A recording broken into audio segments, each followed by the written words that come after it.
Hey everybody, it's Chris back with another video. This time it's on power inverters. Right here I have the OSP TigerClaw 1500 watt pure sine wave inverter. As you know, I run my basement off of the CSB, the 12 batteries. That inverter or APC is for my internet stuff. The big inverter I had was this one. It's a Chicago Electric Harbor Freight Tools 1200 continuous, 3200 peak modified sine wave inverter. Sometimes that's overkill, and it doesn't have an isolated neutral for house hookup, so it's not really greatest. That's the one I use for the suicide cable stuff for feeding the house, but I don't do it. I've only done it once, so I don't do it often at all. For day-to-day, I use a 750 watt, what is it, Ever something? I got it at Everstart. I got it at Walmart. It was like $39, 750 watt digital display, blah blah blah. Works fine. Once again, modified sine wave. So this here, we're going to do an unboxing. Alright. So 1500 watt sine wave inverter. It says max continuous power 1500 watt with a 3000 surge. That's more than the other one, the Harbor Freight one. Less than 1.5 amp no load. 160 amp overload current. Pure sine wave. 11 normal, 11 to 115, high cutoff 15, low 10.5, plus or minus 5 volts. 115 volt. Total harmonic distortion is less than 2%, so that should be good. I don't know what the facts are.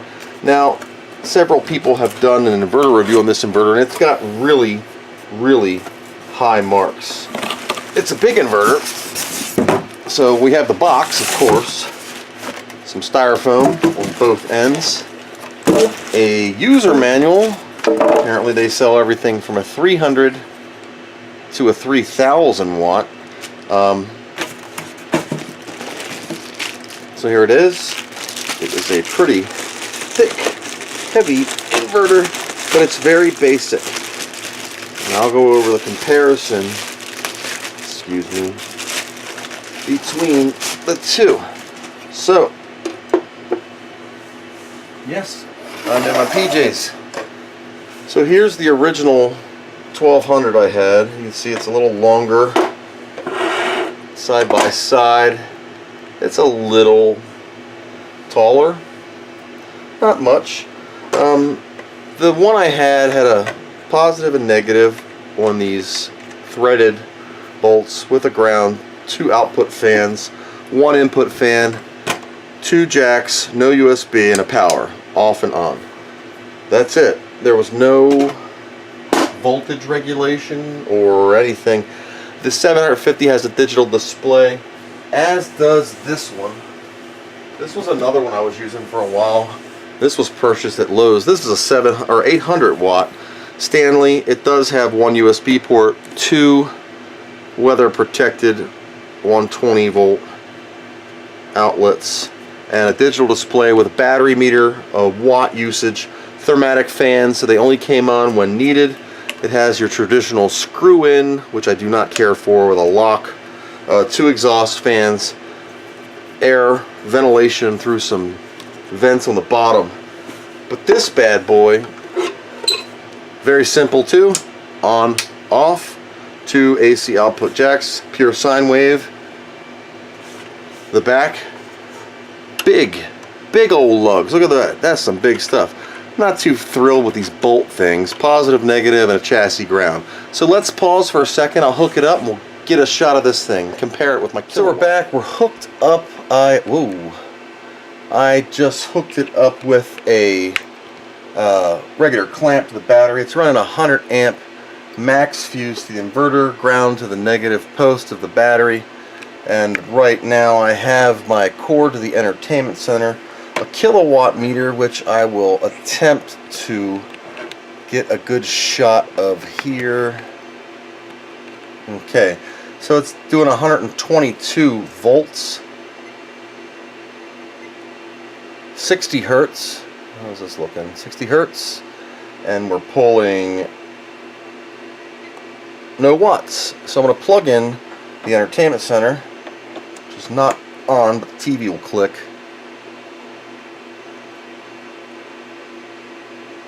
.6, 7.4 watts. Let me start turning some stuff on here, and I don't think I can put another inverter in its place to hold this surge protector up here so you can see it. Maybe that will work. Yeah, it seems to be working.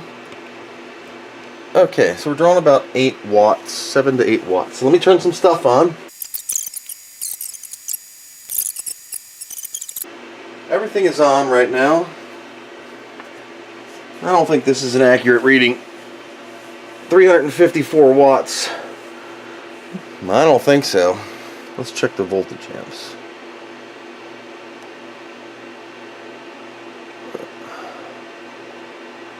Yeah, great. This thing's a pain in the butt.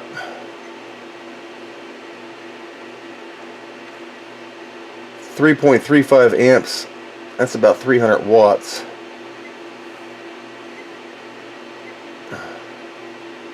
.390, 387 VA. So let's do some load tests. Let's just unplug all this stuff at once. Well, let me shut it down nicely. On when you first turn the unit on. Oh, there's a 1500 watt heater. Woo! Right here. So I'm going to be plugging this in. But I wanted to get a good shot of the voltage here. So okay, watts. Finally. Okay, so I'm going to turn it on. The lowest setting it has is 700 watts. Engaging right now, turning it on, 700 watts. We're drawing 716. And what I like to do is I like to let the heating element warm up first. Boy, it's nice having a quiet display. I don't know if this is causing any glare. So we're at 676. Whew. Heater's working. So it has 2 more settings. 800. Now if I turn this to the 1500, it's going to pop that max fuse. So I'm not going to do that. I will do the 800. I only have a 100 amp fuse in, and we're drawing about 66 amps right now. So here it's heated up. I'm going to turn on 800. This is the 800. Thermatic fans have not kicked on. Battery cables are getting warm. These are 4 gauge. Yeah. Not a peep. Not a peep. The thermatic fans not kicking on. Ooh, heater's rolling. Check this out. I'm zoomed out a little bit. Heater's on. Like I said, we have it on 800 watt right now because if I crank it all the way up, I'll blow my fuse. And I did that for a reason, because I don't want to have to replace a $10 fuse. Now I have some ANL fuses. Let me turn this down. Whew. I do have some ANL fuses, and they're coming in. But for right now, the max fuses do work. I could directly connect this. I have a 1 gauge, 0 gauge wire like these here. Oops, I zoomed the wrong way. Like these large ones here. So you can see the difference in the gauge wire I'm using between the 4 gauge and this is a 2. So big difference, and you need big cables when you're running big amperage. So make sure you have the proper cabling for your inverter for your needs. If you're going to run 1500 watts off of these, your cables are going to get extremely warm. But that's it. I mean, it's a quick overview. It's totally silent. The power's clean. I'm gonna get some better cables hooked up to this thing, and we'll start using this one as a primary, and these smaller ones for emergencies, or if I need to, I could take a battery out of this one. I know in my other video I said I hooked the blue one up with a suicide cable, but what happens with home electric is you have a bonded neutral ground. It's code for NTSC North America. And what does that mean? Well, that means that your ground here, let's see if I can zoom in without too much crap here. Okay. So you have a larger plug, you have a smaller plug on any device. When you look at a plug, you're going to have one that's larger, one that's smaller, and oops, I'm not even touching, where is this at? Okay, so one that's larger, one that's smaller, and then your ground down here. And when you plug it in, maybe this is a better example. I don't know if you can even see this thing. Anyway, this one's a little larger than this one. Might not look like it on camera, but it's got a notch on the end. Well, on here, that will be your neutral. And this will be your line, and this will be, of course, your ground.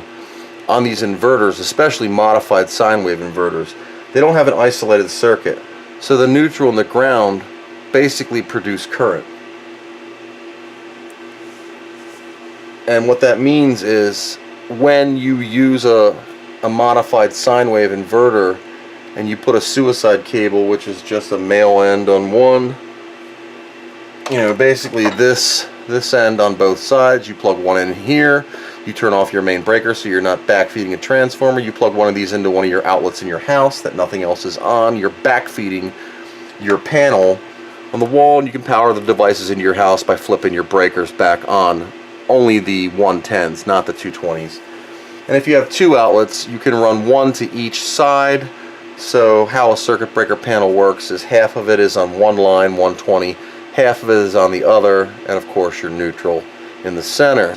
Is when you plug in here, these are both producing power, and you can use it, but what happens is it backfeeds your battery terminals with voltage, so you're basically energizing your battery array and all the metallic objects that aren't isolated, and it's a shock hazard and a fire hazard if you're not careful or know what you're doing. So unless you have an isolated ground neutral inverter, I do not recommend hooking it up to your house to backfeed if you do not know clearly what you're doing.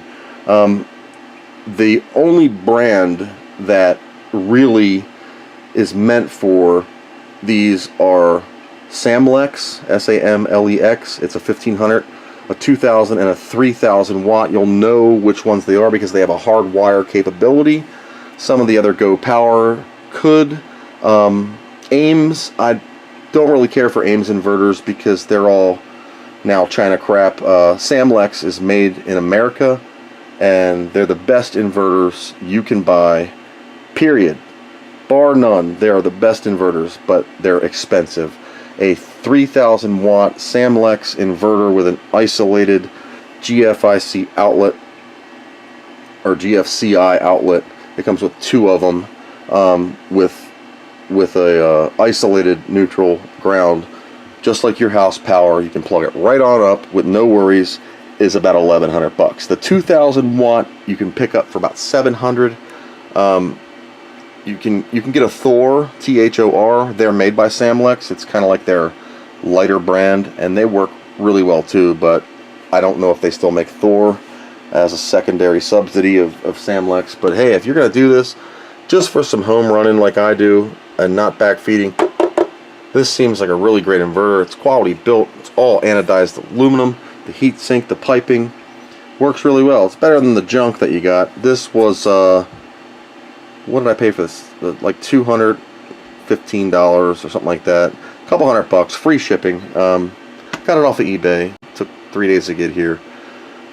But yeah, that's it. It's a OSP TigerClaw DC to AC 1500 watt inverter and 3000 watts of surge. So I hope this enlightens you guys a little bit. And quick review.